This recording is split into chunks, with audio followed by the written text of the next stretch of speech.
Hola, ¿qué tal? Saludos. Bueno, hoy tienen ustedes ya la cara más que conocida en este sitio, pero ahora en lugar de un comentario vamos a charlar con él, una conversación abierta con Jorge Suárez Vélez, buen amigo de economiayfinanzas.net desde hace muchos años, analista financiero, economista, escritor del libro La próxima gran caída de la economía mundial, que está ya en los estantes desde hace tiempo. ¿Cómo estás, Jorge? Afortunadamente muy bien, Alberto, ¿tú qué tal? Bien, gracias. Nos acompaña Jorge desde Nueva York, como siempre. Jorge, quise platicar contigo para hablar de lo que sabemos ahora hasta los resultados de las elecciones en México. Hay que aclarar que tanto Jorge como yo somos dos mexicanos, nacidos en México, viviendo en Estados Unidos y bueno, vamos a tratar de... Y bueno, Jorge desde Nueva York, que nos puede dar también la percepción de lo que está pasando ahí con sus vecinos Wall Streeteros. Bueno, primero que nada, Jorge, tal y como se preveía, tal y como se adelantaba, resulta que el candidato perdedor, Andrés Manuel López Obrador, el que quedó en segundo lugar, por cierto, que lo cual fue sorprendente para mí, ya dijo que iba a impugnar las elecciones. Hay que recordar que hace 6 años, en las elecciones pasadas, que se perdió por mucho menos margen, este señor hizo toda una serie de protestas y paralizó la Ciudad de México, etcétera. Pareciera que ahora no va para allá, pero de todos modos te pregunto, ¿esta impugnación hace alguna diferencia? ¿El mercado lo está viendo con cierta preocupación? ¿Cuál es tu visión? Yo creo que siempre cuando tienes algo así abierto, ¿no? Que tiene posibilidad de descomposición, que tiene posibilidad de que pase algo imprevisto, pues siempre genera un poco de nerviosismo. A pesar de que, como tú bien dices, es muy diferente tener una diferencia de un par de cientos de miles de votos a tener una diferencia que será como de 3,5 millones de votos. La verdad, yo no entiendo la lógica de todas estas dudas sobre la elección, porque básicamente lo que dicen seguidores de López Obrador es que hubo una especie de fraude de Estado en la elección, y yo nunca he visto un fraude en el cual el Estado que está en el poder organiza una elección para él perder. O sea, el PAN, que es el partido en el poder, quedó en tercer lugar. Claro. Entonces no entiendo por qué harían un fraude de esta magnitud así, como para darle la victoria a otro partido. O sea, esto nunca lo he visto en la historia. En ese sentido, yo creo que la verdad la diferencia es incuestionable. Y lo que yo esperaría es que esta impugnación se haga por vías legales, o sea, siempre y cuando se haga en el Tribunal Electoral, etcétera. El señor López Obrador está en todo su derecho a hacerlo. En el momento en que empiece a hacerlo en la vía pública, como lo hizo hace 6 años, lo cual, de hecho, creo que le costó la presidencia. O sea, si López Obrador hubiera sido respetuoso de las instituciones de hace 6 años, hoy sería presidente electo, eso no me cabe duda. Entonces, el momento en que se desvirtúe en ese sentido, ahí yo creo que empieza a generarse un problema. Y en ese sentido, yo creo que hay muchas cosas que hay que considerar, y una de ellas importante es su propio partido. O sea, en qué momento, o sea, lo que es un hecho es que su partido, por ejemplo, arrasó en la Ciudad de México y se ve como un partido viable, como una izquierda moderna, propositiva, institucional. ¿Hasta qué punto su propio partido le empezará a poner el alto? Porque el permitir este tipo de rabietas les quita credibilidad a todos. Claro.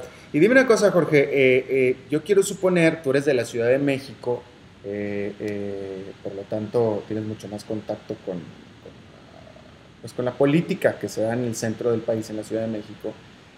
Tú estudiaste en la universidad ahí en la Ciudad de México, y a lo que voy es que yo quiero suponer que debes de tener un poco más de contacto, un poco más de conocimiento sobre el equipo de trabajo nuevo de esta persona, de este Enrique Peña Nieto, el presidente electo. Si es así, y aunque no fuera así, ¿cuál es tu visión respecto de lo que tú has podido ver, primero del equipo, de la gente de la que se ha rodeado? Y no me refiero al partido de la Revolución Institucional, el PRI, sino de la gente inmediata que ha traído consigo a Enrique Peña Nieto desde que era gobernador del Estado de México. Mira, tiene un poco de todo. O sea, yo creo que hay gente que es francamente brillante, como es el caso de Videgaray. Yo creo que Videgaray tomará una posición muy, muy importante, ya sea, yo creo, de hecho, va a acabar siendo su asesor más cercano, ¿no? Su jefe de gabinete, su persona de mayor confianza, ¿no? Y hay algunas otras personas que yo consideraría un poco como una vieja guardia que no me gustaría ver de regreso, y no necesariamente por quitarles mérito, pero por ejemplo, de repente me sorprende tener en relaciones exteriores a gente que estuvo ahí en administraciones pasadas, que yo creo que es una escuela ya un poco vieja, que creo que no sería bueno que regresara. Yo creo que casi por definición va a haber un porcentaje del partido, de todos estos dinosaurios típicos del PRI, que estarán en algún tipo de posiciones. Si es inteligente, señor Peña Nieto, pues acabarán siendo posiciones que tengan algo de presencia, pero que no sean tan relevantes en la toma de decisiones importantes, ¿no? Creo que eso va a ser de enorme importancia ver qué hace con la Secretaría de Hacienda. Yo esperaría que nombre a un tecnócrata irrefutable, ¿no? Para darle confianza a los mercados. Yo creo que todo va en esa dirección. O sea, no me cabe duda de que hay el potencial de gente para hacer un equipo que puede ser a todas luces sólido. Fíjate que estaba yo meditando, no hice la tarea porque a la hora que lo medité la verdad es que no me puse a hacerlo, estaría yo en la ducha o algo, pero estaba pensando que de los últimos presidentes de México, Enrique Peña Nieto va a ser el primero. Y me queda la duda con Vicente Fox, pero Peña Nieto va a ser el primero que no tiene estudios superiores en el extranjero, porque Salinas de Gortari, ciertamente Ernesto Zedillo, Felipe Calderón, todos ellos han tenido maestrías o doctorados en el extranjero y Peña Nieto no la tiene.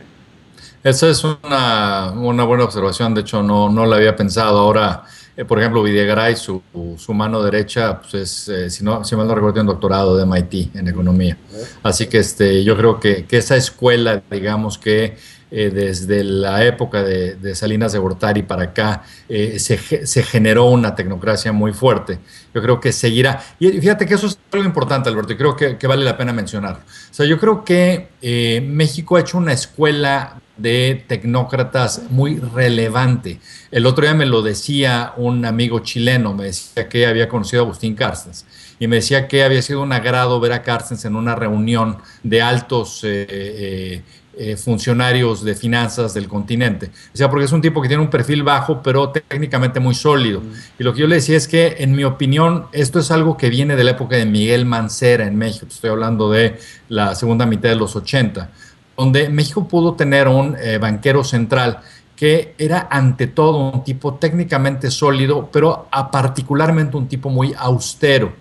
Yo creo que eso ha permitido que en México se haga una escuela, tanto para banqueros centrales como en la Secretaría de Hacienda, de tecnócratas absolutamente incuestionables. Y eso para mí es el mejor recuerdo que tengo de los gobiernos del PRI. O sea, haber visto a gente del perfil, no sé, de Martín Werner, de Luis de la Calle, gente que incluso sin estar en una secretaría o subsecretaría, aunque bueno, luego lo estuvieron, tenía credenciales técnicas que los harían gente deseable para cualquier gobierno, no solo latinoamericano, sino de cualquier otro país. Bueno, ese es buen punto, porque es cierto, el cambio hacia una economía abierta, hacia una economía de mercado, hacia la tecnocracia, si se le pudiera decir así, se dio bajo el gobierno del PRI. Fue el propio PRI el que le dio el que dio esta vuelta. Hay que recordar que fue el PRI con el Carlos Salinas de Gortari el que entró al Tratado de Libre Comercio con Estados Unidos, etcétera.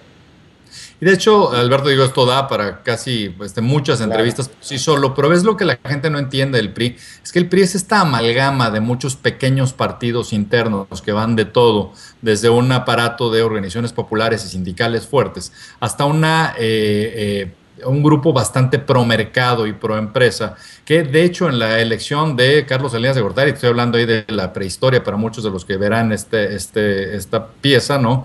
Es una época donde se impuso esa, digamos, tecnocracia a un grupo en aquel entonces comandaba el secretario de Comercio, Jorge La Vega, que tenía, por ejemplo, como asesor económico a Armando Labra, que era una persona que era un economista de la UNAM muy tradicional, diría de izquierda. En ese sentido, de entonces para acá México tomó esta vía, ¿no? Que creo que lo distingue en Latinoamérica y que hace que, por ejemplo, países como Argentina, por ejemplo, le han cerrado la puerta a este tipo de tecnócrata y se nota en su manejo económico. Entonces, en ese sentido, yo la verdad esperaría que veamos un manejo congruente con lo que ha sido la historia reciente. Claro. Ahora, otra cosa, Jorge, a mí me llamó la atención, las elecciones fueron el domingo, hoy es martes, las elecciones fueron el domingo, y ya el lunes el presidente electo Peña Nieto ya dijo que iba a meter al Congreso las iniciativas de ley para reformas, las reformas famosas, estas modernizadoras que tanto necesita México, reforma energética, reforma laboral, reforma hacendaria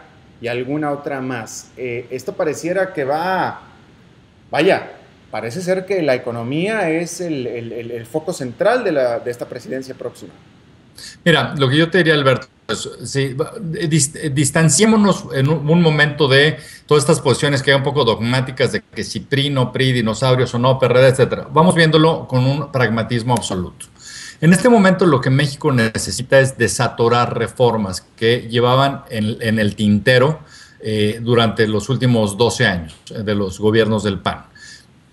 Dicho de paso, uno de los principales entidades que bloqueó las reformas fue el propio PRI. Pero lo que es un hecho es que ahora el PRI está en la posibilidad de pasarlas y que probablemente, dada el peso que va a tener el legislativo el PRI, si se logra hacer la alianza con el PAN, que aquí algo que subrayaría también es, en mi opinión, el PAN siempre ha sido un partido de oposición responsable y creo que lo seguirá haciendo. Entonces estas reformas de repente se ven factibles. ¿Qué implicaciones puede tener esto para México? Pues que si hay una reforma energética, yo creo que va a entrar una enorme cantidad de inversión a México por dos razones. Primero, por lo que se requiere para desarrollar esa infraestructura, donde yo esperaría que la apertura se dé en petroquímica y en gas particularmente, pero también porque por ejemplo, permitir una explotación eficiente del gas, México adquiere una infraestructura muy relevante para proveer con energía barata corredores industriales. Y en ese sentido, hasta hace muy poco, esa era una de las grandes incertidumbres que tenían algunas empresas internacionales, que querían estar en México por muchas razones, pero temían no tener abasto energético. Entonces, por los dos lados yo creo que se va a dar una fuerte inversión. Y con respecto a las otras que mencionas, una reforma laboral, yo creo que era muy importante flexibilizar el trabajo en México. De hecho, de facto se estaba flexibilizando en algunas zonas con maquiladoras, etcétera, pero hacerlo a nivel legal yo creo que también le abre la puerta a mucha inversión. Y sí, se hace una reforma hacendaria para hacer un régimen fiscal mucho más inteligente que el que se tiene, muy similar al problema que hoy tiene Estados Unidos, que necesita una reforma fiscal también.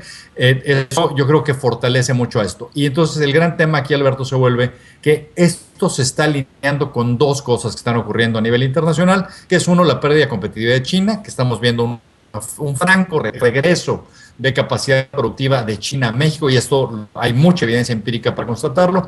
Y la segunda es el desencanto con Brasil, donde mucha de la inversión que en la región estaba siendo acaparada por Brasil, ahora de repente ve a México como una alternativa factible. Claro. Ahora, en 2 minutos, porque ya se nos acaba el tiempo, Jorge, de manera rápida, el hecho práctico es que aunque Peña Nieto no toma el poder sino hasta el 1 de diciembre, ya hoy es el hombre más importante de México. Siempre ha sido así y así va a ser.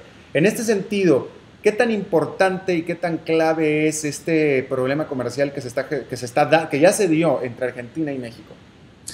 Yo creo que ahí, fíjate que es una de las partes más importantes que yo creo que el nuevo gobierno tendrá que definir. Yo creo que el nuevo gobierno tiene que seguir con la tendencia que de hecho empezó la embajada de Estados Unidos, de México en Estados Unidos, de Calderón, a cargo de Arturo Sarucán, donde ha habido un fuerte movimiento, digamos, para moverse hacia este TPP, esta alianza transpacífica, en la que están participando las economías latinoamericanas más pro mercado, hablando de Chile, Perú, Colombia y México. En ese sentido, entonces, lo que es probable que veamos es un alejamiento de los países del bloque sudamericano, del bloque comercial, para irse más hacia el Tratado de Libre Comercio norteamericano y hacia esta alianza transpacífica. Y en ese sentido, o sea, yo creo que esta redefinición se vuelve de enorme importancia, logística y comercial, y que abre la puerta también para que México redefina su relación bilateral con Estados Unidos, donde creo que es muy importante que se alejen de definir una relación que está basada en narcotráfico y migración a una relación que está basada en una sociedad productiva e industrial, donde cosas como son un subproducto de esta, pero no son el foco de atención. Hay yo creo que una oportunidad importante. Ya, bueno, justamente al final de la entrevista es donde se nos empezó a descomponer aquí el elemento técnico de imagen y sonido. Jorge Suárez, buen amigo, el libro es La próxima gran caída de la economía mundial. Te agradezco muchísimo la buena disposición de charlar con nosotros, Jorge. Bueno, pues ahí está, se nos cayó la señal, pero salió bien la entrevista. Muchas gracias. Al contrario, gracias.